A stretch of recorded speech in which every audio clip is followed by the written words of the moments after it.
बिस्मिल्लाहिर रहमानिर Rahim rabbi ज़िदनी इल्मा. So let us see some overview on the EHRP protocol. So EHRP is another routing protocol which we use. So mostly they are IGP routing protocols, interior gateway routing protocols like RIP version 2 or EAGRP or OSPF protocol. So they all are the commonly used routing protocols used inside your production networks or inside the companies. So either we use EHRP or OSPF. So we'll talk about EHRP here. So EHRP is the Advanced Distance Vector Protocol. Even Cisco call it as hybrid protocol. So generally, initially when the protocols was introduced, so we used to have something like RIP and IGRP. So they were called as distance vector protocols. Now later on, Cisco made some changes to the existing EAGRP, Interior Gateway Routing Protocol, to be called as Enhanced Interior Gateway Routing Protocol. So that's the reason we can either call it as Advanced Distance Vector Protocol or the Hybrid Protocol, which is having the best features of the distance vector along with the link state like OSPF. And again, it's a standard protocol now. So Cisco made it as a standard, but initially when it was introduced, it was a Cisco proprietary, means you can run this protocol only on Cisco devices.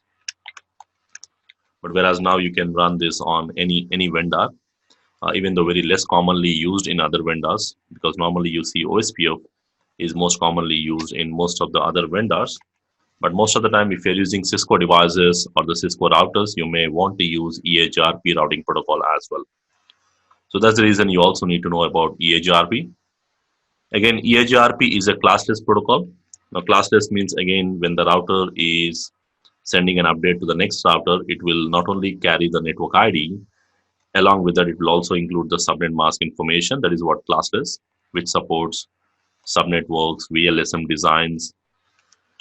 So now all the protocols are classless now, including RIP version 2 or EHRP or OSPF protocols. Now the maximum hop count EHRP supports up to 255, which means I can connect up to 255 routers. That's the limit. Whereas if you talk about OSPF, there is no limit for the hop counts. And by default, EHRP supports a maximum of 100 hops, but we can use a maximum hop command to change to up to 255. And again, the administrator distance is 90. Administrator distance is a trustworthiness of the routing information which is received by the router. Just like EHRP is 90 and OSPF we have 110, like that. So every routing protocol have their own administrator distance values. And again, EHRP is more flexible. Now flexible in the sense like in OSPF, generally when we see the OSPF section, you see there are some rules like areas. There are plenty of rules you need to follow in order to design or in order for the OSPF to work properly. But whereas here in case of EHRP, we do not have any kind of rules. So it's more like a flexible network design. You can design in any of your way. So there's no compulsory conditions or restrictions on designing and implementing your networks. And of course, you have to follow the best practices in order to make sure that you you ensure that the routing protocol works properly. So apart from that, we have some other features like EHRP uses multicast, same like OSPF. Every routing protocol uses a multicast address to send initial hello messages or to discover the neighbors for the initial discovery process. And once they do the initial discovery, then they use some kind of algorithms for calculating the best routes.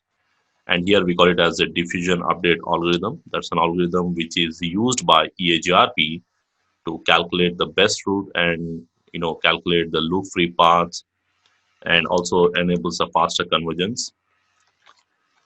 And one more thing, EHRP will use a bandwidth as a major factor in deciding the best route, just like OSPF. But if you know all RIP protocol uses hop counts. It will count the number of routers on the path. Like here, there are 3 hops here. And in terms of RIP uses hop counts as the best route. It will not consider the bandwidth.